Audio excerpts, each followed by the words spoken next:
Okay, continuing with the book here, The Best of the West in Art, Music, and Movies. We're on page 169. We're talking about Dinesh D'Souza. So Dinesh D'Souza is a guy who was born in India, but he's a Christian. And my experience with Indians, there's a lot of smart Indians, okay, obviously. But what you'll notice is the ones that are not Christian, they don't tend to do much other than, do their job, make a living, and whatever. The ones that are Christian, they tend to do more Christian things, which I would describe as trying to do more creative work, okay? And then like Dinesh D'Souza, he wrote a bunch of books. He made several good movies. Some of his books are quite good. He has a good YouTube channel. I'll share with you some of the things he wrote. He wrote a book about what's so great about America. He wrote another book, something along the lines of what's so great about Christianity.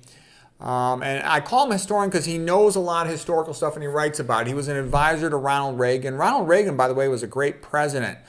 I tell you that because I lived in California in the 1980s. When Reagan was a governor of California, it started becoming wealthier and wealthier. When he was president, California was so rich that a lot of college in the public schools and junior college, it was free. That's how rich it was. It was like as rich as a big country.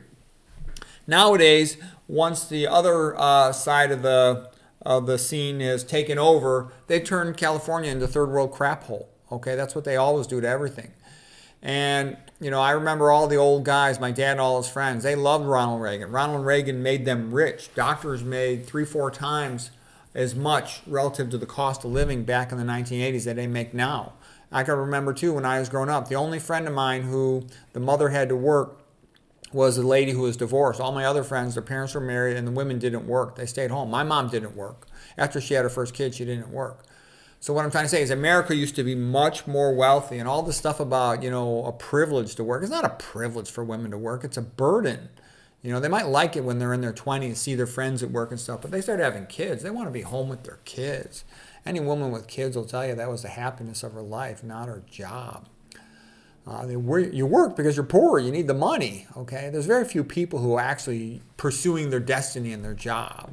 They might think they are in their 20s, but by the time they get to their mid-30s and they realize they can be fired and replaced the next day, they sort of realize that's not their main destiny, whereas they're the only mom in the world to their children. Anyway, some things Dinesh D'Souza says.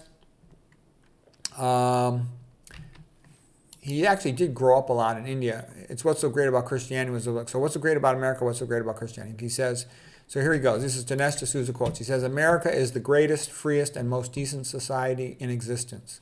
It is an oasis of goodness in a desert of cynicism and barbarism. This country, once an experiment unique in the world, is now the last best hope for the world. And yeah, what I try to tell you is, so people think India is like all these smart Indian people that are in America. That's not the truth. Watch videos about India, and you'll see it's a chaotic third world crap hole, okay? Women walk down the streets and people are grabbing at them. It's not like America. The reason these smart Indian people come to the USA is because it offers a much better chance at making a living and having a good life. They don't want to live in India, okay? You never met in your life a white person who says, I want to move to India. I've never heard that once in my life, okay? Dinesh D'Souza continues, the paradox of liberal tolerance is that it extends to Marxists, transsexuals, Islamic radicals, but not to conservatives and to Christians. The so-called liberalism that we're saddled with today isn't really liberalism at all. It's a gangster style of politics masquerading as liberalism. Somehow, freedom for religious expression has become freedom from religious expression. Yeah, people don't understand how bleak it is. You go from Christmas, the greatest holiday of the year, they turn it into winter break. They take the life out of everything, okay? All right. He says, the life of the West, as Nietzsche had said, is based on Christianity. The values of the West are based on Christianity. Some of these values seem to have taken a life of their own, and this gives us the illusion that we can get rid of Christianity and keep the values. But this is an illusion, as Nietzsche said. Remove the Christian foundation and the values must go. You can't have Christian ethics without Christ. It comes from Christ, and people should learn it when they're young. Okay, without it, everything defaults as it has to atheistic Darwinism, which says that humans are not really created in the image of God. They're just monkeys that talk. And where do monkeys get put? Monkeys get put into the zoo.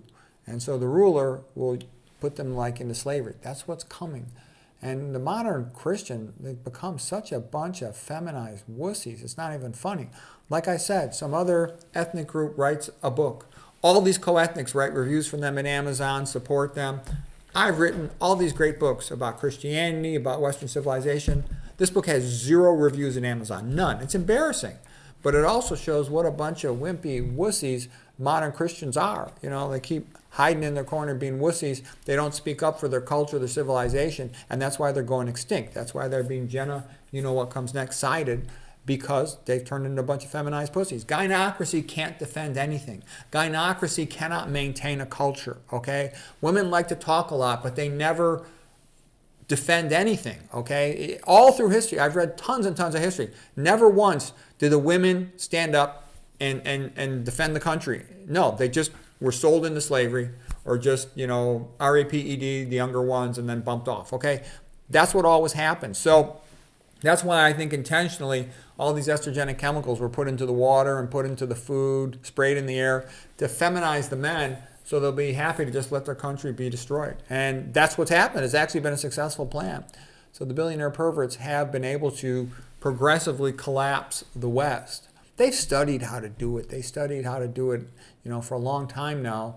And the West is just imploding, collapsing.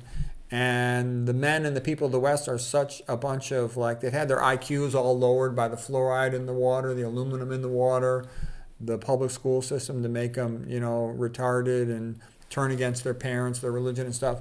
But it's rather amazing that the USA, the greatest country in the world, has said, okay, yeah, destroy us. We want to be destroyed. It's like, why do you want the USA to be destroyed? You don't understand. You can't have atheistic Darwinism and keep the United States. There is no such thing. That will not happen. It will go to slavery. It's pushing to slavery right now. Okay, Canada is further along. Britain is much further along. But this is inevitable. Now is the time to speak up and say, I want to save Western civilization and Christianity, because if you don't, it's going to slavery. All the churches are going to be burned down just like they did in the Soviet Union. All this things that you hold dear, sacred, they're going to be destroyed. That's inevitable. If it goes to atheistic Darwinism, 100%, that's what will happen. Okay, Dinesh D'Souza continues. What was distinctly Western was not slavery, but the moral crusade to end slavery. Christianity is the very root and foundation of Western civilization. Christianity has always embraced both faith and reason. Christianity makes a moral drama in which we play a starring role and in which the most ordinary events take on a grand significance. Atheism is the real force behind the mass murders of history. The Spanish Inquisition killed 2,400 years. Salem witch trials killed 19. Stalin killed 60 million. Mao killed 40 million, okay? So, look at the French Rev, which was really atheism, all right? That bumped off 50,000 with the the teen, in just, 4 years, 1789 to 1794, okay? And who could deny that Stalin and Mao, not to mention Pol Pot, all committed atrocities in the name of the cow, the moon, then comes the East ideology that was explicitly atheistic. Stalin burned down over 48,000 churches. That's what's coming. That's what's coming if the Christians don't say, look, we want to keep our churches, we want to keep our cultures. If you just let it go at its default pace, you will not keep any of these things. And to me, this is like 2 + 2 = 4. But for some reason, for the average, low IQ, tap water drinking, processed food eating person, this is a challenge to understand because they're functional illiterates, don't know any history. Dinesh D'Souza continues, who can dispute that they did their bloody deeds, Stalin and Mao, by claiming to be establishing a new man in a religious free utopia? These mass murderers were performed with atheism as a central part of their ideological inspiration. That's well known. That's obvious.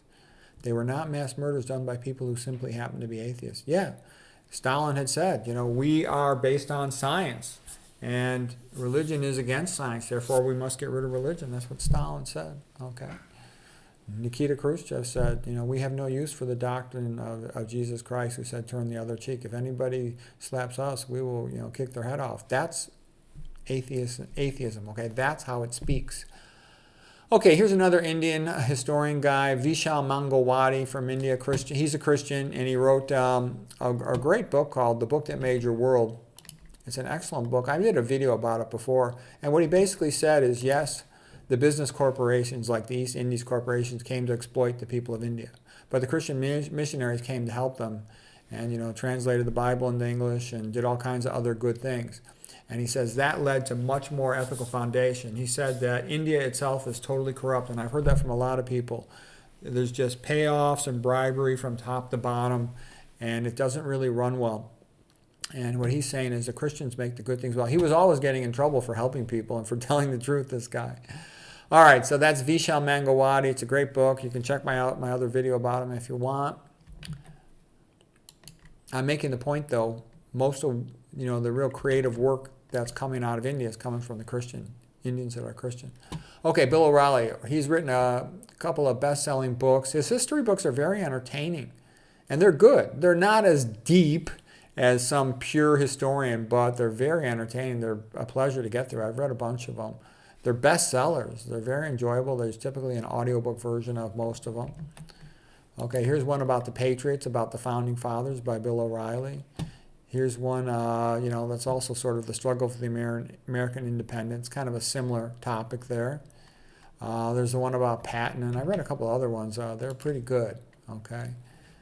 All right, so I'll briefly just mention, I'm kind of getting onto another subject here, talking about contemporary painters. Actually, I'll let that go for next time.